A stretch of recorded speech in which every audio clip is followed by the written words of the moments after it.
제9장 정배 중의 요한. 사도들과 그들의 동역자들이 복음 전파에 잇따른 성공을 거두자 그리스도의 대적들은 그들의 증오심을 더욱 더하게 되었다. 그들은 복음 전파가 진행되는 것을 막기 위하여 모든 노력을 기울였으며 마침내는 그리스도인들을 대적하기 위해 로마 제국의 세력의 지지를 얻는 데 성공했다. 그 결과로 혹독한 박해가 계속되어 많은 그리스도의 추종자들이 죽임을 당하게 되었다. 사도 요한은 당시 노인이었으나 열성적으로 또한 성공적으로 그리스도의 가르침을 계속 전파하였다. 그는 원수들이 논박할 수 없으며 그의 형제들에게 크게 격려가 된 능력에 관한 증언을 가지고 있었다. 그리스도인들의 믿음이 피하지 못할 맹렬한 반대를 만나 동요되는 듯이 보일 때면 그 사도는 위엄과 권능과 웅변을 가지고 거듭 권고하였다.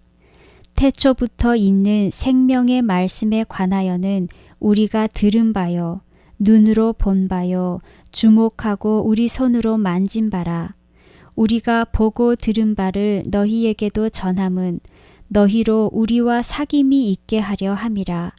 우리의 사귐은 아버지와 그 아들 예수 그리스도와 함께 함이라. 가장 혹독한 증오심이 요한을 향해 불타올랐다. 그는 그리스도와 친밀히 연고를 맺고 있던 제자들 중에서 제일 마지막까지 살아남은 사람이었는데 그의 대적들은 그의 증언을 중지시켜야 한다고 결정하였다. 그들은 생각하기를 만일 이 일이 성취되면 그리스도의 가르침은 전파될 수 없을 것이고 엄하게 처리하면 그 가르침은 머지않아 세상에서 소멸될 것이라고 하였다. 이리하여 요한은 로마에 소환되어 그의 믿음을 시험받게 되었다. 하나님의 교훈은 허위 진술되었다. 거짓 증인들은 그를 국가를 전복시킬 이론들을 공공연하게 가르치는 선동적인 사람으로 고발하였다. 그 사도는 그가 말을 하면 강력한 영향을 끼치던 단순함과 솔직함을 가지고 명백하고 확신감에 찬 태도로서 그의 믿음을 나타내었다. 그의 말을 듣던 사람들은 그의 지혜와 능변에 놀랐다. 그러나 그의 교훈이 지당하면 할수록 진리를 대적하는 자들의 증오심은 더욱 깊어갔다. 황제는 녹이 충천하여 하나님과 그리스도의 이름을 모독하였다. 그는 그 사도의 이론을 논박할 수도 진리를 말함에 따르는 능력에 어깨를 견줄 수도 없어서 그 충실한 대변자를 잠잠하게 하기로 결심했다. 잠잠할 수 없었던 하나님의 증인. 우리는 여기에서 고집스럽게 하나님의 목적을 대항하면 그 마음이 얼마나 강팍하게 되는지를 알게 된다. 교회의 대적들은 사람들 앞에서 그들의 자만과 세력을 유지할 결심이었다. 황제의 명령으로 요한은 우리에게 말한 대로 하나님의 말씀과 예수의 증거를 인하여 정죄함을 받고 반모섬으로 정배되었다. 그러나 그리스도의 대적들은 하나님의 성실한 증인을 잠잠하게 하려는 그들의 목적에서 완전히 실패하였다. 그의 정배지로부터 사도의 음성은 종말의 시기에 이르도록 인간에게 언제나 주심받은 장렬한 진리들을 선포하였다. 에게해에 있는 불모의 바위섬인 반모섬을 로마 정부는 죄수들을 정배 보내는 곳으로 택하였다. 그러나 하늘의 종에게는 이 음산한 거처가 하늘로 가는 문이 됨을 알았다. 그는 생애의 분주한 광경들과 복음 전도자로서의 활동적인 수고로부터는 절연되어 있었으나 하나님의 면전에서도 쫓겨난 것은 아니었다. 그의 황막한 거처에서도 그는 왕의 왕과 교제할 수 있었으며 천연계의 책과 영감의 장 가운데 나타난 하나님의 능력을 더욱더 면밀히 연구할 수 있었다. 그는 창조의 위대한 사업에 대해 명상하며 하나님의 능력을 찬양하기를 즐겨했다. 이전에 그의 시야에는 나무로 덮인 구름과 푸른 계곡과 비옥한 평야 같은 전경들이 펼쳐졌으며 이 모든 천연계의 아름다움 가운데서 그는 조물주의 지혜와 솜씨를 추적하기를 즐겨했다. 그러나 이제 그는 많은 사람들이 우울하고 지리하게 생각하는 광경들로 둘려 있었다. 그러나 요한에게는 그것이 그처럼 보이지 않았다. 그는 거칠고 황막한 바위에서, 태양이 주는 신비감 가운데서, 그리고 창공의 장관 가운데서 지극히 중요한 교훈을 깨달을 수 있었다. 그에게는 만물이 하나님의 인을 지니고 있으며 하나님의 영광을 선포하는 것처럼 보였다. 천연계의 음성. 그 사도는 그의 주변에서 지상의 거민들이 대담하게 하나님의 율법을 범함으로 세상에 범람했던 홍수의 증거들을 보았다. 물이 터져 나오므로 깊은 바다나 땅에서 치솟아 오른 바위들은 그의 마음에 하나님의 두려운 진노를 생생하게 느끼게 하였다. 그 아래 둘려 있는 모든 것들은 황폐하고 거칠게 보였으나 적막한 밤모섬을 굽어보는 푸른 창공은 그가 그토록 사랑하는 예루살렘의 하늘처럼 찬란하고 아름다웠다. 저녁 시간에 하늘의 영광을 바라보고 1월 성신 가운데 나타난 하나님의 능력으로 이룬 위대한 업적을 생각해보라. 우리는 자신의 미약함에 비하여 하나님께서는 얼마나 위대하신가 하는 공과를 배우게 된다. 부귀나 재능이나 개인적인 인기가 있다고 자만심과 자존심을 품는 자가 있다면 그는 아름다운 밤에 나가 별들이 반짝이는 하늘을 쳐다보고 무한하신 분의 존전에서 자신의 교만한 마음을 겸손하게 하기를 배워야 한다. 기품으로 불러들이는 많은 물소리에서 그 선지자는 조물주의 음성을 들었다. 사정없이 부는 바람에 격노한 바다는 그에게 하나님의 분노를 나타내었다. 그토록 심히 요동하면서도 보이지 않는 손이 지시하는 한계를 넘지 않는 거센 파도는 요한에게 깊은 바다를 지배하시는 무한한 능력을 말하여 주었다. 이런 것들과 비교해 볼 때 그는 티끌 가운데 있는 벌레에 불과한 미약한 인간들이 자신의 지혜와 힘을 찬양하고 마치 하나님께서도 그들과 같은 한 사람에 불과한 것처럼 우주의 통치자를 대적하는 것을 보고 그것이 얼마나 어리석은 일인가를 깨달았다. 참으로 우매하고 몰지각한 인간의 자만심이여, 땅을 적시는 우로와 햇빛 가운데서 한 기간 동안 내리는 하나님의 축복은 사람이 그의 자랑스러운 지식과 끈기 있는 노력을 평생 동안 기울여 이룩할 수 있는 것보다 훨씬 더 천연교의 면모를 변화시킬 수 있을 것이다. 정배간 그 선지자는 그 섬의 환경이 그랬을지라도 하나님의 능력의 증거들을 깨달았으며 천연계의 모든 작품들 가운데서 그의 하나님과 교통할 수 있었다. 그 영혼이 하나님을 지극히 열렬하게 사모하는 바램과 지극히 애절한 기도가 암석투성이의 밤모섬에서 하늘로 올라갔다. 요한은 바위들을 바라볼 때마다 그에게 의지가 되시는 반석이며 그가 두려움 없이 숨을 수 있는 피난처가 되시는 그리스도를 생각했다. 안식일 준수자. 요한이 언급한 주의 날은 안식일이었는데 그것은 여호와께서 창조의 위대한 사업을 마치시고 쉬신 날이며 당신이 그날에 쉬셨으므로 복 주시고 거룩하게 하신 날이다. 요한은 그가 백성들 가운데 있으면서 안식일에 대해 가르칠 때와 마찬가지로 반모섬에서도 그날을 거룩하게 지켰다. 요한은 주위에 있는 황막한 바위들을 바라보면서 바위 많은 호렙산을 생각하였으며 하나님께서 당신의 율법을 그곳에 있는 백성들에게 공포하실 때 어떻게 안식일을 기억하여 거룩히 지키라고 말씀하셨는지를 생각했다. 하나님의 아들은 산봉우리에서 모세에게 말씀하셨다. 하나님께서는 바위들을 당신의 성소로 삼으셨다. 그분의 성전은 영존하는 작은 산이었다.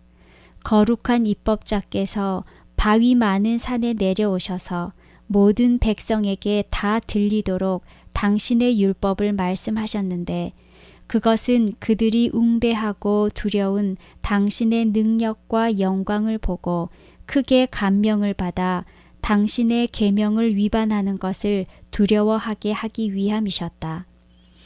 하나님께서는 뇌성과 번개와 그 산 꼭대기를 두르고 있는 짙은 구름 가운데서 말씀하셨으며 그 음성은 굉장한 소리를 바라는 나팔 소리와 같았다.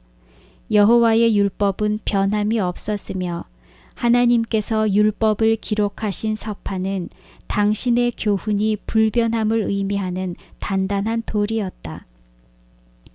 바위 많은 호렙산은 그래서 하나님의 율법을 사랑하고 존경하는 모든 사람들에게 성스러운 곳이 되었다. 하나님과 함께 감금됨. 요한이 호렙산의 광경들을 명상하고 있을 때 안식일을 거룩하게 하신 성령이 그에게 임하셨다. 그는 하나님의 율법을 범한 아담의 죄와 그 범죄로 인한 두려운 결과를 명상하였다. 잃어버린 인류를 구속하기 위하여 당신의 독생자를 주신 하나님의 무한하신 사랑은 너무도 커서 이루 말로 다할 수 없었다.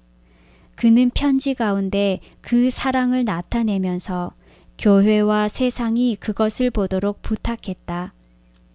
보라, 아버지께서 어떠한 사랑을 우리에게 주사 하나님의 자녀라 일컬음을 얻게 하셨는고 우리가 그러하도다. 그러므로 세상이 우리를 알지 못함은 그를 알지 못함이니라. 하나님께서 반역한 인류를 위하여 당신의 아들을 주실 수 있으셨다는 사실이 요한에게는 하나의 오묘에 속하는 일이었다. 그래서 무한한 희생을 겪게 한 바로 그런 자들에 의하여 거절될 것인데도 하늘에서 그 같은 희생을 치르면서까지 구속의 경륜을 세웠다는 사실은 그를 놀라움에 사로잡히게 하였다. 요한은 하나님과 함께 감금되었다. 그가 창조의 업적을 통하여 거룩한 성품을 더욱 깨달을수록 하나님께 대한 그의 순경심은 더해갔다. 그는 가끔 하나님께 전적으로 의존된 인간들이 어찌하여 즐겨 순종함으로 그분과 화평하고자 노력하지 않는가 하고 자문해 보는 일이 있었다. 하나님은 지혜가 무한하시며 그분의 능력에는 제한이 없다. 그분은 창조하신 피조물들의 장엄함과 아름다움을 완전한 조화 가운데서 보존하신다. 죄는 하나님의 율법을 위반하는 것이요 죄의 결과는 사망이다. 죄가 들어오지 않았더라면 하늘과 땅에 부조화라는 것이 있을 수 없었다. 하나님의 율법을 불순종함으로 하나님의 피조물 가운데 모든 비극이 생기게 되었다. 사람들은 어째서 하나님과 화목하지 못할까? 인간의 사악한 의지를 조물주의 의지에 반항하게 하므로 하나님을 거스려 죄를 짓는 일은 결코 사소한 일이 아니다. 하나님의 계명들을 순종하면 이 세상에서일지라도 인간에게는 최선의 유익을 준다. 또한 그들이 하나님께 복종하면 영원한 유익을 얻게 되고 하나님과 화평을 누리게 될 것이다. 들짐승들은 그들을 지배하는 본능으로 조물주의 법칙을 순종한다. 하나님께서는 도도한 대양을 향하여 내가 여기까지 오고 넘어가지 못하리라고 하시자 그 물결은 즉시로 말씀을 순종한다. 유성들도 하나님께서 제정하신 법칙을 순종하며 완전한 질서를 유지하며 순행한다. 하나님께서 지상에 창조하신 모든 피조물 중에서 인간만이 반역했다.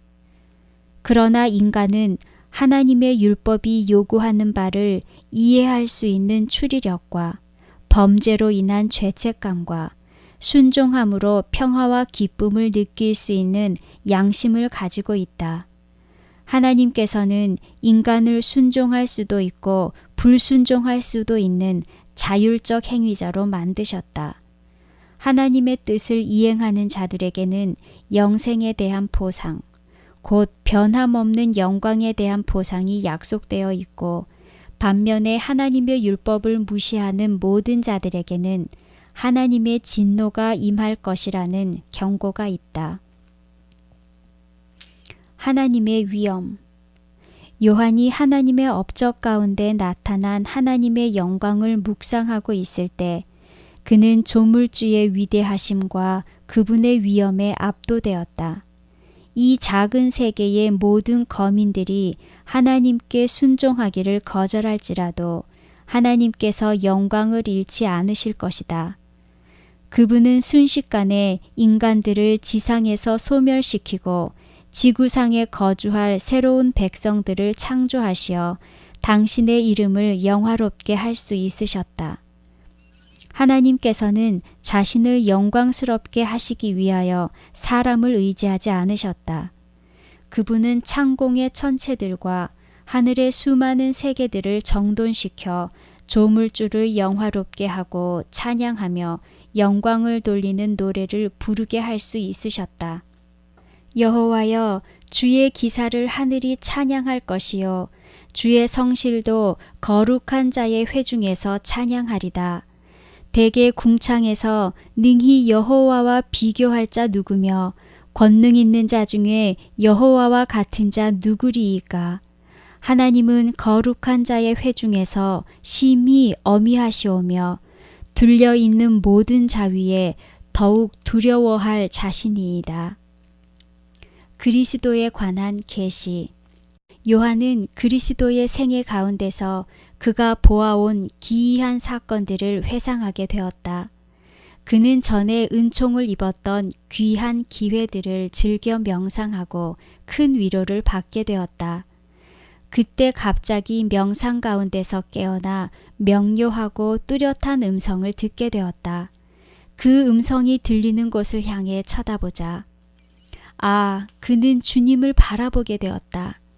그분은 그가 그토록 사랑했고 동행하며 대화를 나눴으며 십자가 상에서 고통당하시는 모습을 볼 수 있었던 주님이었다. 그러나 주님은 이제 그 모습이 완전히 변화되어 있다. 이제는 더 이상 곤고를 많이 겪었으며 질고를 아는 자가 아니셨다. 그분에게서 치욕을 당하신 아무런 흔적을 찾아볼 수가 없었다. 그분의 눈은 마치 불꽃 같았으며 발은 풀무에 연단한 빛난 주석 같았다. 음성은 음악적인 맑은 물소리와 같았고 얼굴은 한낮에 비치는 광명한 햇빛과 같았다. 손에는 교회의 사자를 상징하는 7별이 있었으며 입에서는 당신의 말씀의 위력을 상징하는 좌우의 날성검이 나왔다. 주님을 그토록 사랑했고 투옥이나 채찍이나 죽음에 대한 위협에도 확고부동하게 진리를 고수해온 요한은 영광스러운 그리스도의 임재하심을 감당치 못하여 죽은 자와 같이 땅 위에 엎드러져 버렸다. 그때 예수님께서 땅에 엎드린 종에게 손을 얹으시고 두려워 말라. 나는 곧 산 자라. 내가 전에 죽었었노라. 볼지어다 이제 세세토록 살아있으리라고 말씀하셨다. 요한이 영광스러운 주님 앞에서 살 수 있도록 강건해지자 그의 앞에는 거룩한 계시가 보여 미래의 시대를 위한 하나님의 목적이 나타났다. 하늘 본향의 영광스럽고 매력적인 장면들이 그의 앞에 전개됐다. 그는 하나님의 보좌와 흰옷을 입은 구원받은 무리들을 바라볼 수 있었다. 하늘 천사들의 주악을 들으며 어린 양의 피와 증거의 말씀으로 구원받은 무리들이 부르는 승리의 계가를 들었다. 요한의 겸손. 인간들에게는 좀처럼 허락되지 않았던 고귀한 특권이 그 사랑하는 제자에게 허락되었다. 그러나 그는 그리스도의 품성에 매우 친밀하게 동화되어 있었기 때문에 마음 가운데에서 자만심이라고는 조금도 찾아볼 수 없었다. 그가 겸손한 것은 단지 공헌을 함에 그친 게 아니고 옷 입는 것처럼 꾸밈 없이 그에게 입혀졌던 하나의 은총이었다. 항상 자신의 의로운 행동들을 숨기며 자신에게 주의가 집중되는 듯이 보이는 것은 무엇이든지 피하려고 노력하였다. 요한은 복음서 가운데서 예수께서 사랑하신 제자에 관해 언급하고 있으나 그런 영예를 누린 자가 자신이라는 사실은 숨기고 있다. 그는 이기심 없는 생애를 살았다. 그는 사랑에 대해서 많은 것을 가르치고 그것을 매일매일 실천하는 생활을 했다. 그는 혈연적인 형제들과 그리스도인 형제들 가운데 참된 사랑이 나타나야 할 것을 깊이 인식하고 있었다.